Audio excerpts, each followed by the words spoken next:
منبہ کی روایت ہے، بنی اسرائیل کے اندر حضرت موسیٰ علیہ نبی علیہ الصلوۃ والسلام کے زمانے کے اندر ایک گناہگار آدمی، بڑا ہی گناہگار آدمی، حتیٰ کہ لوگوں نے اتنی نفرت شروع کر دی، کہنا شروع کر دیا اس آدمی کو بستی سے نکال دو، نہیں تو ہمارے بچوں کو خراب کر دے گا، ہمارے بچوں کی عادتیں بگاڑ دے گا، ہمارے بچوں کو گناہوں میں لگا دے گا۔ ساری کے ساری بستی والوں نے مل کر اس گناہگار کو اپنی بستی سے نکال دیا۔ اس بستی کے ارد گرد پرانے زمانے میں دیوار ہوا کرتی، دیوار گیٹ سے نکل کر سامنے طرف درختوں کا ایک جنگل، گھنے درخت، وہاں جا کر بیٹھ گیا۔ بیٹھنے کے بعد جب بیمار ہوا، اچانک بیماری لگ گئی، بخار یا کوئی بیماری لگ گئی، وہیں پر بیٹھا رہا، کبھی اپنے دائیں دیکھتا رہا، کبھی بائیں دیکھتا رہا، کسی طرف کوئی آسرا بھی نہ ملا۔ اللہ رب العزت کی دربار میں متوجہ ہوا، اللہ رب العزت کی دربار بلند کیے، کہنے لگا مولا کریم، ان بستی والوں نے مجھے نکال دیا، کہا میرا کوئی نہیں، نہ میرا رشتہ دار ہے، نہ کوئی غیر ہے، مولا کریم بیمار ہو گیا ہوں، تیرے علاوہ کوئی نہیں، تیرے سوا کوئی نہیں، یا اللہ تو میرے گناہوں کو بخش دے۔ بڑی عجیب دعا مانگی اللہ کے دربار میں، ہاتھ اٹھا کر کہتا ہے مولا کریم، مجھ جیسے گناہگار کو معاف کرنے کی وجہ سے اگر تیری قہار، تیری شان، تیری عزت میں کمی آتی ہے تو مولا مجھے معاف نہ کرنا، اور یا اللہ اگر مجھے معاف کرنے کی وجہ سے تیرے رحمت میں کوئی کمی آتی ہے تو تب بھی مجھے معاف نہ کرنا، یا اللہ مجھے معاف کرنے کی وجہ سے تیرے شان میں کوئی کمی نہیں آتی، یا اللہ مجھے معاف کرنے کی وجہ سے تیری رحمت میں کوئی کمی نہیں آتی تو مولا مجھے معاف کر دے، میرا تیرے سوا کوئی نہیں۔ یہ التجا کی دعا کی، اللہ رب العزت کے سامنے ہاتھ اٹھائے، ادھر سے موت کا فرشتہ پہنچا اور ادھر موت ہو گئی۔ اللہ رب العزت نے حضرت موسیٰ علیہ نبی علیہ السلام کی طرف وحی کر دی، کہنے لگے اللہ نے وحی کر دی موسیٰ علیہ نبی علیہ السلام کی طرف،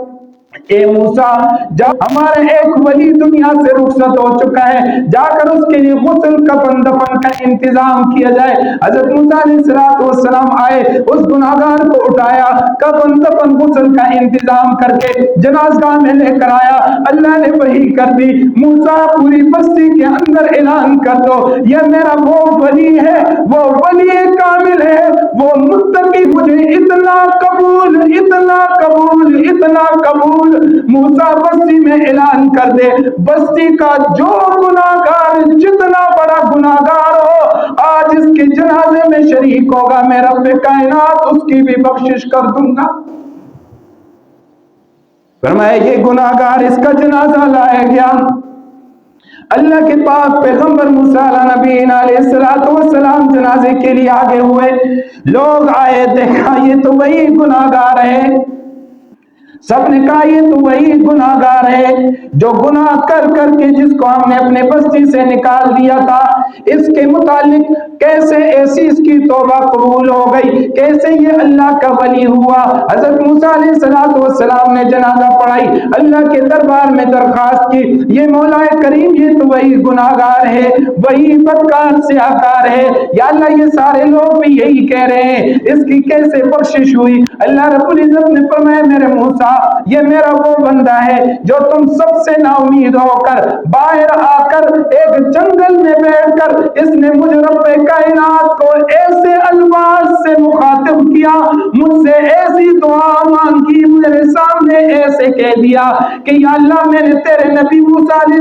السلام سے سنا، اللہ چاہے جس کو چاہے تو عذاب دے، جس کو چاہے تو بخشش کر دے۔ اس نے مجھ سے دعا مانگی یا اللہ اگر تیرے معاف کرنے میں، تیرے شان میں کوئی کمی نہیں آتی، تیرے معاف کرنے میں، تیرے رحمت میں کوئی کمی نہیں آتی، مولا کریم اس بدکار، خطاکار، ضیاءکار کو معاف کر دے۔ ہاں موسیٰ تو بتا، اس کے بعد بھی اگر میں اس بندے کو نہ معاف کرتا تو میرے سارے گناہگار مجھ سے نا امید ہو جاتے۔ ہر گناہگار نا امید ہو جاتا کہ اتنی التجا کرنے کے بعد بھی اللہ معاف نہ کر۔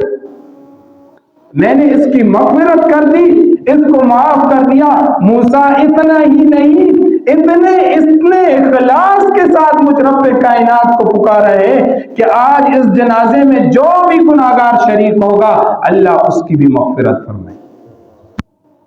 تو توبہ، استغفار، اخلاص کے ساتھ گناہوں کو چھوڑنا۔ اللہ کے ہاں معافی میں کوئی دیر نہیں ہے، ہمارے ہاں دیر ہے مانگنے میں، اللہ کے ہاں معاف کرنے میں کوئی دیر نہیں ہے۔ یہ جو ہمارے گناہ ہے یا یہ جو ہم گناہوں کے اندر مبتلا ہے، ان گناہوں سے رجوع کر، ان گناہوں کو چھوڑ دینا، ان گناہوں سے رجوع کرنا۔ اور جب ہم گناہوں سے رجوع کریں گے اللہ رب العزت ہمارے لیے رحمت اور برکتوں کے فیصلے فرمائیں گے، اللہ رزق میں بھی برکت عطا فرمائیں گے، اللہ رزق کے اسباب بھی پیدا فرمائیں گے، بارشیں بھی ہوں گی۔ شرط یہ ہے کہ ہم اپنے گناہوں کو چھوڑ دیں، غیبت کرنا چھوڑ دیں، چغل خوری چھوڑ دیں، اور دوسروں کے پیچھے باتیں کرنا چھوڑ دیں، چوری ڈاکہ یہ کام چھوڑ دیں۔ انشاءاللہ اللہ رب العزت بارش بھی عطا فرمائیں گے، اللہ ہماری دعاؤں کو بھی قبول فرمائیں گے، اور اللہ ہمارے گھروں کے اندر بھی سکون عطا فرمائیں گے۔ آج گھروں کے اندر بے سکونیاں تعویذ لینے کے لیے تیار ہے،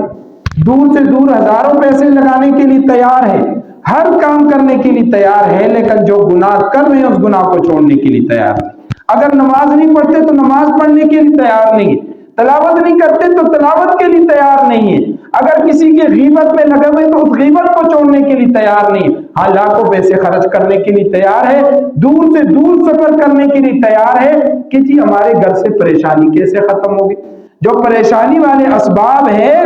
جن اسباب کی وجہ سے پریشانیاں آئی ہیں، ان پریشانی والے اسباب کو گھر سے ختم کرنے کے لیے تیار نہیں۔